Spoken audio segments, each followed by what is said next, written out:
Good morning to everyone, especially to our head of department, Father Peter Tarkov, our executive assistant, Madam Anne, and to each and every one of the class. This morning, we shall be highlighting postmodern culture and human dignity. Postmodern culture and human dignity. And here, we shall be highlighting the attack on truth, the loss of identity, the loss of centrality, and the rise of metafiction. These are things I've highlighted up there already, as you can see. Now, I will pray that we follow again as usual, and if there's something we can share, we get it back to the forum so you can learn each other's idea on this postmodern culture and human dignity. Now, the postmodern mentality attacks some basic and cultural concept of human dignity. There are certain cultural concepts of human dignity that has been attacked by this mentality. And let us examine. The first one is an attack on truth. Perhaps the most identifying mark of postmodernism is its flat denial of the possibility of truth. What we are saying here is that the postmodern mentality deny the possibility of truth. Here, postmodernism maintains that truth is created by a social group for its own purpose and then forced on others in order to manipulate and suppress them. Here, what we have in mind is that there is the idea of relativity of truth. That is what this culture celebrates, the relativity of truth. Truth is seen as I see it, as you see it. So there is an attack on truth. And here, postmodernism's main objective, therefore, is to deconstruct this build-up of language and society. Now, what we mean here is that postmodernism's main objective is to deconstruct this build-up of language and society, that is culture, and liberate the oppressed from the oppressors. Now, Tim Keller writes, in this view, all truths and facts are now in quotation marks. If we say that truths and facts are in quotation marks, it is clear that it is relative. Claims of objective truth are really just a cover-up for a power play. Those who claim to have a story true for all are really just trying to get power for their group over other groups. That's what Tim Keller says. And what we are saying here is that postmodernism attacks truth. There's an attack on the truth. And therefore, the truth which seems to prevail is relative. It's relative. Now, what we mean here is that postmodernism's main objective is to deconstruct this build-up of language and society, that is culture, and liberate the oppressed from the oppressors. Now, Tim Keller writes, in this view, all truths and facts are now in quotation marks. If we say that truths and facts are in quotation marks, it is clear that it is relative. Claims of objective truth are really just a cover-up for a power play. Those who claim to have a story true for all are really just trying to get power for their group over other groups. That's what Tim Keller says. And what we are saying here is that postmodernism attacks truth. There's an attack on the truth. And therefore, the truth which seems to prevail is relative. It's relative. The loss of centrality.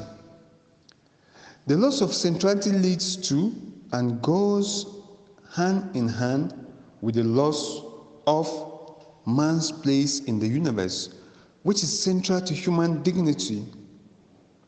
Modernism took God from his place as the center of the universe and replaced him with man himself. But postmodernism will not allow man to be in that place either. Man is rather seen as existing for no design reason. Man is just floating on the third rock from the sun. As a matter of fact, the rock has more right to exist than man. Even animals' rights activists continue to insist that animals have much right, if not more to space on this rock as humans. When we talk of animals having more rights here, we can go back to read this philosopher Peter Singer, who gives more attention to animals more than man. We realize that today in some families, if you visit some families, you dare not play with their pets, with their dogs, or with their cats. They mean more to them more than man, more than human beings. This is just to show that there is a loss of centrality. Man has no place today when it compared to some animals. Animals have more space in some houses more than man. This is an attack on the human dignity. Now, we take the last postmodern trend that attacks the human dignity. It is the rise of metafiction. The rise of metafiction. Postmodernists and postmodern critics use the prefix meta to describe postmodernism's use of cultural tools. Meta-narratives are narratives about narratives, or modern means ability to write history by building their own ideas on their own previous ideas. Metafiction is the postmodern cultural phenomenon of image being everything. Fiction is built upon fiction, image upon image, until no one can tell the real from the unreal, which is precisely what postmodern writers and producers want. Television and theater are the supreme postmodern art forms using metafiction. Beer commercials begin with a dying man on an island, but end with a lively party of dancing girls and cold beer. A movie begins in an Iowa cornfield, but eventually has the viewer believing that football or whatever sports player from long ago can work from unreality into reality and play ball. Your television screen begins with a serious drama, but is interrupted by a pink bunny crossing the screen while the narrator says, "Still going." Michael Jordan actually plays basketball with a Looney Tunes characters while they teach him the advantages of stretch moves impossible in the people world. These are sometimes called magical realism or superrealism. In either case, they blur the distinction between real and unreal, and that is why we refer to them as metafiction. And today, postmodern culture celebrates the rise to metafiction, which deprives or which attacks the concept of human dignity. The example we have highlighted above, if we look critically, we realize that there are more or less fictions that we celebrate today. The differences between modernism and postmodernism. Modernism began in the 1890s and lasted till about 1945. While for postmodernism, it began after the Second World War, especially after 1968. Again, modernism was based on using rational, logical means to gain knowledge, while postmodernism denied the application of logical thinking. Thinking during the postmodern era was based on unscientific, irrational thought process as a reaction to modernism. Again, modernist approach was objective, theoretical, and analytical, while postmodernism approach was based on subjectivity. It lacked the analytical nature, and thoughts were rhetorical and completely based on belief. Again, modernist thinking is about the search of an abstract truth of life, while postmodernist thinkers believed that there is no universal truth, abstract or otherwise. Again, modernist thinking asserts that mankind progresses by using science and reason. Modernists have a high regard for man's ability to reason, or to reason things out without the aid of divine intervention. While postmodernist thinking believes that progress is the only way to justify the European domination on culture. Again, modernist thinking believes in learning from past experiences and trust the texts that narrate the past, while postmodernist thinking defies any truth in the text narrating the past and renders it of no use in the present times. Modernism considers the original works as authentic, while modern thinkers base their views on hyper-reality. They get highly influenced by things propagated through media. Again, during the modernist era, art and literary works were considered as unique creations of the artists.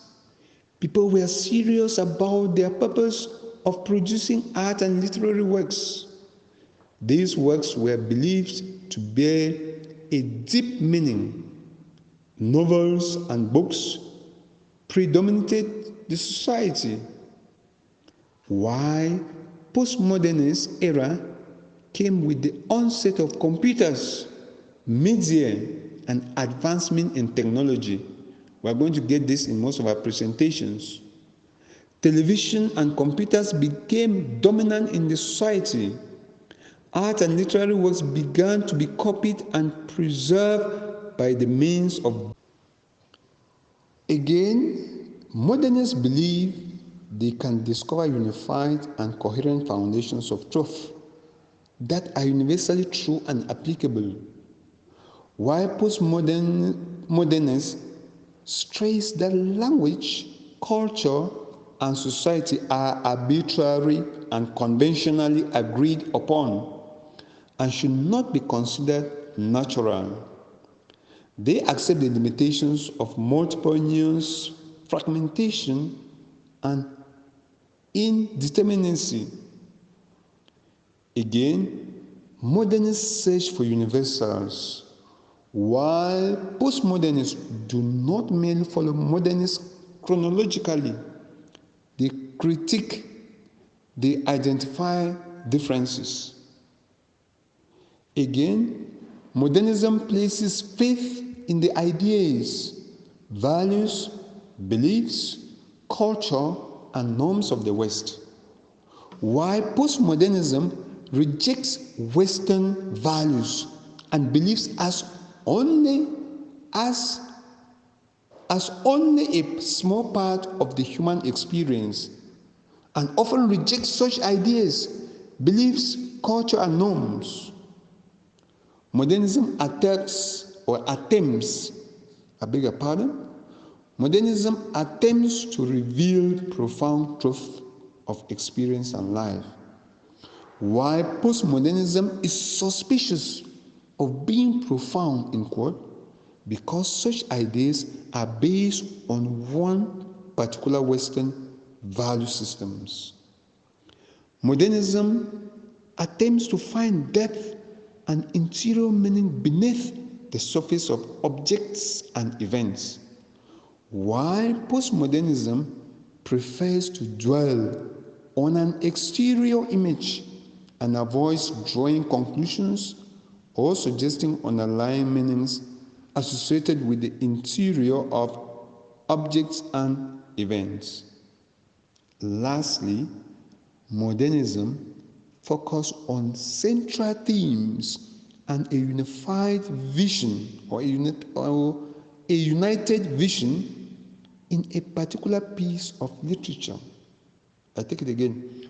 Modernism focuses on central themes and a united vision in a particular piece of literature, while postmodernism sees human experience as unstable, it internally contradictory, ambiguous, inconclusive, indeterminate, unfinished, fragmented, discontinuous, judged with no specific reality possible. Therefore, it focuses on a vision of a contradictory, fragmented, ambiguous, indeterminate, unfinished, and jagged world. So these are the differences between modernism and postmodernism. Let's go over them. We reflect with the attack on the human dignity, and then we'll also compare with what we are experiencing today. And we're going to realize that postmodernism has come with its own ills, irrespective of the advantages that we are celebrating today. There are certain things that we need to condemn in this era. As usual, go through it and we see what we make out of this class today. Sorry for the multiple slides I passed across. I have an issue with my phone. Maybe it's network or whatsoever, but just try to bear with me. And if there's anything we need to share again, don't hesitate. I'll be in class waiting to get the feedback from all of you. Thank you.